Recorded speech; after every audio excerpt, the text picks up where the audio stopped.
ஒன்று ஆம்புலன்ஸ் வருது, ஒன்று செத்து போனமா காரணம். இதுக்கப்புறம் இன்னும் யாருமா பண்ணி வைப்போம். நீ இல்லாமல் நானும் செத்து இல்லாமல் தோணுதுப்பா. வச்சு பேசாமல் ஒன்று என் கூட ஆச்சரிய கொடுக்கும்.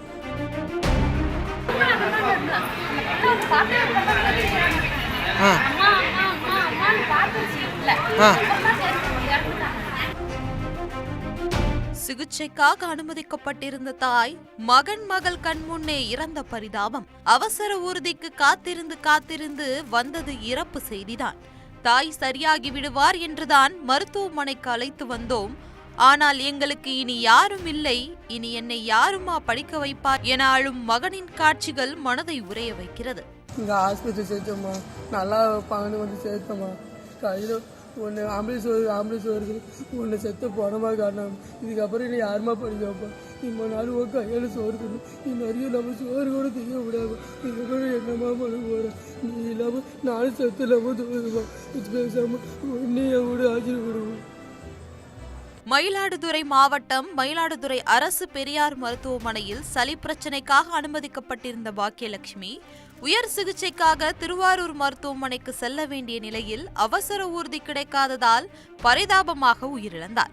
அவசர ஊர்தி கிடைக்காததுதான் இறப்புக்கு காரணம் என பொதுமக்கள் செவிலியரிடம் ஆவேசப்பட்டனர். செவிலியருடைய கணவருக்கும் இதே நிலைமைதான். கடந்த ஆண்டுதான் அவரும் இறந்து போனார் என்று செவிலியர் கூறிய பதில் அதிர்ச்சியை ஏற்படுத்தியுள்ளது.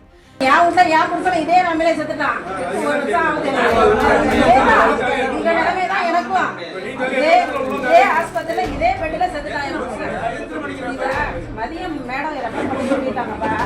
108 இன்ஃபார்ம் பண்ணியிருக்காங்க. 4 மணிக்கு வரேன்னு சொல்லியிருக்காங்க. ஆனால் 108 தாய்வாடு ஏதோ எமர்ஜென்சி ஆக்சிடென்ட் கேஸ் எடுத்து போயிடுச்சான். 108 4 இருக்கும்பா. அவங்க ஆனால் இன்ஃபார்ம் பண்ணி அவங்களுக்கு அது வந்து 108 பொறுத்து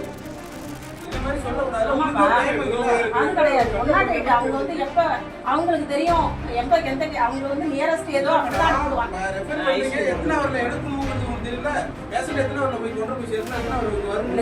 108 தான் தம்பி அதை முடிவு பண்ணும்.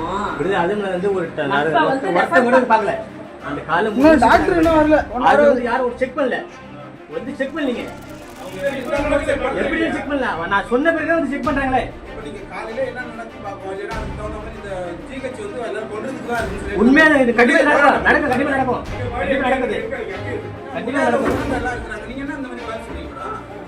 தன் தாய் இறந்ததை கண்முன்னை பார்த்த மகன் அழுது கொண்டு என்னையும் உங்களுடன் கூட்டி செல்லுங்கள் என்று அழுத காட்சிகள் அங்கு இருந்தவர்களை அதிர்ச்சியில் உறைய வைத்தது.